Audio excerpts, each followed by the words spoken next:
ये अनुच्छेद 15 की बात कर रहे थे ना, केवल धर्म, जाति, लिंग, जन्म स्थान के आधार पर किसी के साथ भेदभाव नहीं होगा। इन लोगों ने अभी तक अपनी महिलाओं तक को बराबर अधिकार नहीं दिया है, लिंग के आधार पर समान अधिकार नहीं दिया है। अभी भी शिया कह रहे सुन्नी के पीछे नमाज नहीं पढ़ूंगा, सुन्नी कह रहे शिया के पीछे नमाज नहीं पढ़ूंगा। अब तक तो आपने अपने लोगों को ही, अपनी महिलाओं को समानता का अधिकार नहीं दिया है। अस्सलाम वालेकुम रहमतुल्लाहि व बरकातहू। जय हिंद, भारत माता की जय।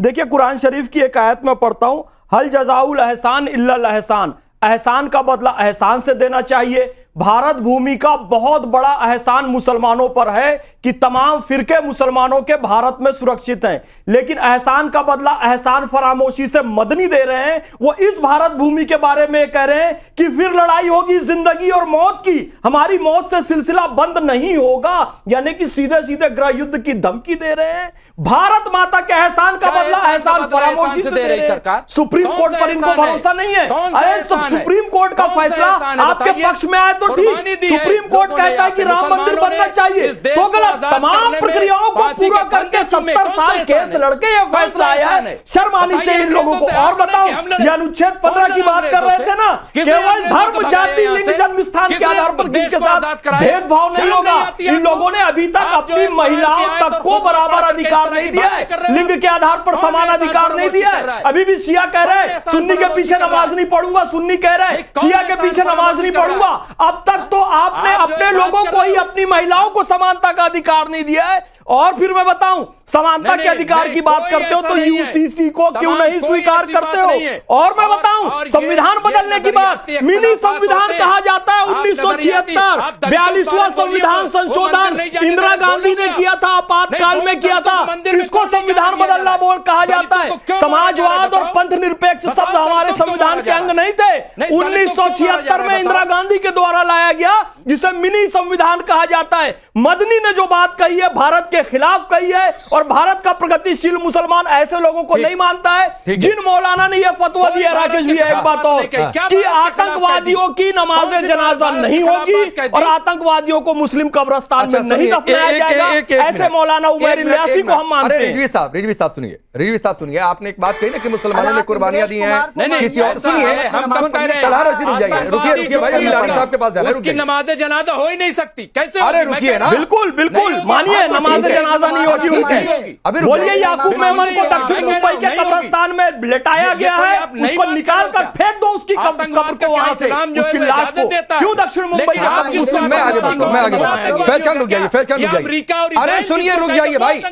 रिजवी साहब, आपने एक बात कही ना सर, अरे रुकिए भाई, रिजवी साहब आपने एक बात कही कि हमने कुर्बानियां दी हैं, तो इस देश की आजादी के लिए सबने कुर्बानियां दी हैं, किसी एक धर्म के ही लोगों ने नहीं दी हैं। हिंदू, मुस्लिम, सिख, ईसाई सबने आजादी की लड़ाई लड़ी है। तो ये मत कहिए कि किसी एक ही धर्म के लोगों ने लड़ी है। एक बात मैं आपको दुरुस्त कर दूं, अब लारी साहब के पास जाता हूं, रुक जाइए, क्योंकि आपने पॉलिटिकल बात घुसा दी। तो लारी साहब, ये बार बार 27 की बात, तो ये सब कुछ बयान, कुर्बानी की बात, ये मौत जिंदगी की बातचीत, ये सब कुछ 27 के लिए हो रहा है। फिर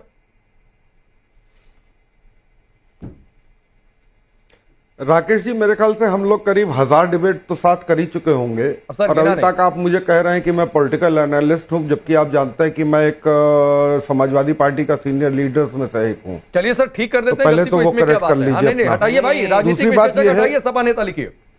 वो पीसीआर कंफ्यूज हो गया, लुक चेंज हो गया तारिक जी का, मुझे भी एक बार पहचान में नहीं आया।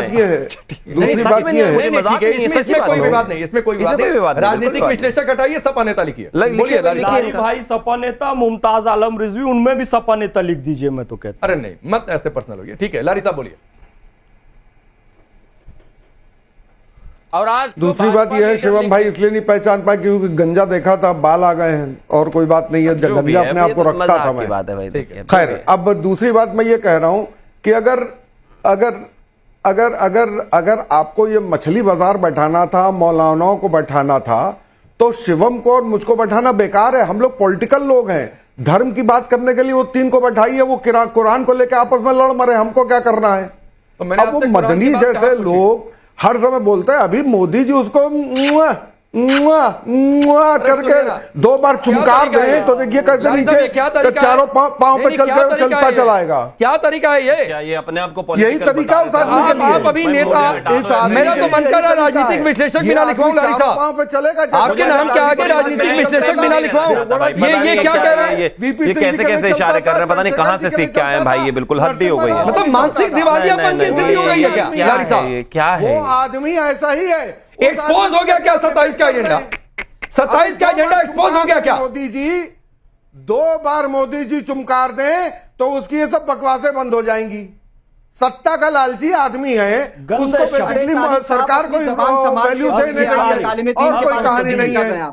आप कुछ भी बोलेंगे और लोग बर्दाश्त नहीं करेंगे। आपको इतनी तमीज होनी चाहिए कालिमुद्दीन के बारे में क्या बोल रहे हैं, कैसे बोल रहे हैं, कहाँ बोल रहे हैं। और दूसरा जो आप कह रहे थे राकेश जी, आप पढ़े लिखे लोगों को कि किसने संविधान के खिलाफ कहा था, तो उसका नाम था लल्लू सिंह और ज्योति मिर्धा। विरोध हो सकता है, इन 2 लोगों ने संविधान बदलने की बात कही थी। हो सकता है, पर इन 2 लोगों ने संविधान बदलने की बात कही थी। ये बदतमीज बदतमीज लोगों को बैठकर आप अरे पहले आ जाऊंगा लल्लू सिंह पर भी, रुक जाइए लारी साहब आ जाऊंगा लल्लू सिंह पर भी। मैं यही तो कह रहा था तलार रशीद से कि नाम ले लीजिए, लेकिन तलार रशीद तो आप ही को पता नहीं क्या क्या कह रहे हैं। जरा सुन लीजिए उनको।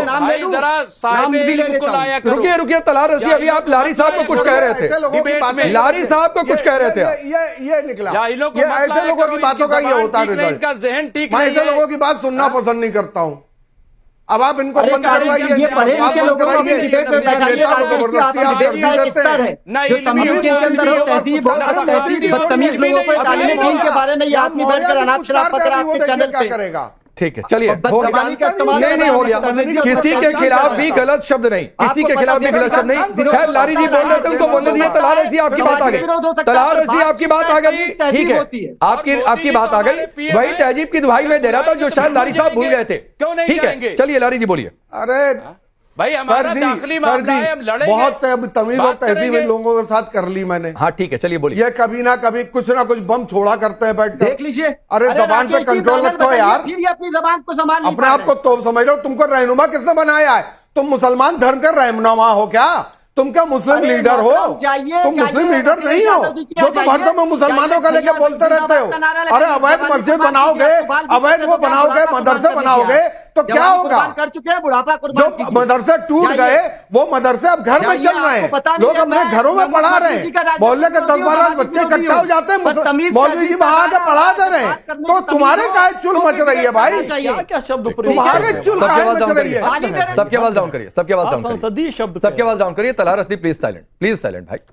और लारी साहब मैं बार बार कहता हूं सर, चौक चौराहे की डिबेट नहीं है। और अगर आपको भाषा के इस स्तर तक जाना है तो सर पहले बोल दीजिए, मैं पहले हाथ जोड़ लिया करूंगा। तो ऐसे नहीं किया करते हैं। अपनी बात रखिए, थोड़ा सभ्य शब्दों के साथ रखिए। घर में जाकर आपके ये भद्दे इशारे लारी साहब आपके घर वाले देखते होंगे तो क्या कहेंगे आपको? तलार रशीद आप भी थोड़ा सा कंट्रोल करिए। रुक जाइए लारी साहब प्लीज। जो सवाल बहुत गंभीरता से पूछा था और मैं 27 की बात करना भी नहीं चाहता था। पॉलिटिकल इसलिए बुलाया क्योंकि बात यूपी की है और बात सरकार के फैसलों की है, इसलिए सरकार का भी आदमी होगा और विपक्ष का भी आदमी होगा। खैर चलिए आवाज आप करिए। लारी साहब बोल रहे हैं। राकेश भाई इनको 27-28 गाली बकनी है, जो बकना है बकने दीजिए। ये जो चाहे गाली लग गई, मुझे फर्क नहीं पड़ता। मैं 27 क्यों गाली लग गई भाई? 27 गाली है क्या? मदरसे अगर तोड़े जा हार रहे तो गाली होगा। उनको गाली लग रही होगी, मुझे तो गाली लग नहीं रही है। आप ही भड़के, उनको गाली लग रही होगी। आप ही भड़के। 27 का चुनाव तक चुनाव गाली होती है? यही संविधान को मानते हैं? तो आप ही तो कह रहे हैं यही संविधान को मान रहे हैं और फिर कहते हैं कि मैं मुसलमान का रहनुमा हूं। बेकार की बातें करते हैं। 27 की गाली ये बता दे, उम्र का लिहाज कर ले भाई। छेड़ा था मुमताज रिजवी ने, मैं उसके बहाने 27 पर आ गया। मैं तो 27 की चर्चा भी लाने के मूड में ही नहीं था। अजीब हालत है। आज लगता है शिवम लारी साहब अपने मतलब पता नहीं क्या खा के करा गए। तो एक शब्द है वो लारी साहब के लिए नहीं है, हुड़दंगी। आके डिबेट को ऐसा डिसरप्ट कर दिया कि एंकर से लेकर सब लोग हंस रहे हैं, समझ ही नहीं आ रहा किस लाइन पे चल रहे हैं, क्या कह रहे हैं, कहां कह रहे हैं, इशारे ऐसे ऐसे कर रहे हैं। अरे इन्हीं इशारों को देख के तो लारी जी को पहचान पा रहे हैं उनके घर वाले। आप क्या बात कर रहे हैं कि आपके घर वाले देखते होंगे, उन्हीं के बाद पता चला होगा अरे ये तो अपना ही है। और दूसरा समाजवादी और संस्कार, ये दोनों अलग चीज है भाई, इनको मिक्स मत किया करो। आप समाजवादी को लाओगे और अच्छा रहने की इच्छा जताओगे तो वो नहीं हो सकता भाई। इनसे आप यही उम्मीद अरे करिए। महाराज शिवम भाई, और सोचिए शिवम भाई, कितने मैं कम से कम सम्मित पात्रा से कम हूं। हंस भी अपने आप ही रहे हो। मैं सम्मित पात्रा से कम हूं। मतलब इस देश में कोई सभ्य मैं महाराज सम्मित पात्रा से कम हूं। सम्मित पात्रा से, मोदी जी से, योगी जी से कम हूं मैं। लाली जी आप हंसिए। अरे मैं जबानी लिहाज से उनका बहुत बच्चा हूं उनका। ये आपके जैसे मैं अभी पैदा हो रहा हूं। समाजवादी में जिंदा है ना, मैं अभी पैदा हो रहा हूं। दूसरी पार्टी को कोई हरा ही नहीं सकता। आप खुद ही हरा दोगे अपनी पार्टी को भाई साहब। गजब अच्छी खासी अरे आप वो चिंता ना करिए, मुझे समझ में नहीं आ रहा। आप वो चिंता ना करिए। 2 बार कूद के चलते अंडा एक बार 2 बार उबलता है। आप 2 बार उबल चुके हो भाई। लेकिन एक चीज बताऊं मैं, तारिक जी, आप मेरे भाई 2 बार उबल चुके हो। अंडा मैं एक चीज बताना चाहता हूं आपको हाथ जोड़कर। 10 साल होने जा रहे हैं। मैं हाथ जोड़ के एक चीज बताना चाहता हूं आपको हाथ जोड़कर एक चीज बताना चाहता हूं। आप इसको बुरा बात मानेगा और निजी तौर पर समाजवादी के लिए आप गंजे ही अच्छे थे। ये बाल के बाद आपका संतुलन इधर उधर है भाई, बड़ी मुश्किल मामला हो गया। खैर मैं पॉइंट पर आता हूं। विषय बहुत साफ है। जहां तक मामला मदरसों के तोड़ने का है, सील करने का है, जितने भी इस देश में हर एक राज्य में, चाहे वो असम हो, चाहे वो उत्तराखंड हो, चाहे वो उत्तर प्रदेश हो, चाहे कोई भी राज्य हो, अगर एक बोर्ड के तहत रजिस्टर्ड मदरसे नहीं है तो उनको बंद किया जाना चाहिए, सील किया जाना चाहिए, बैन किया जाना चाहिए। ये बच्चों के भविष्य के लिए भी बहुत आवश्यक है। और मैं तो ये कहना चाहता हूं कि जब उनकी अपनी कोई आधारशिला नहीं है तो उनको क्यों रहने दिया जाए।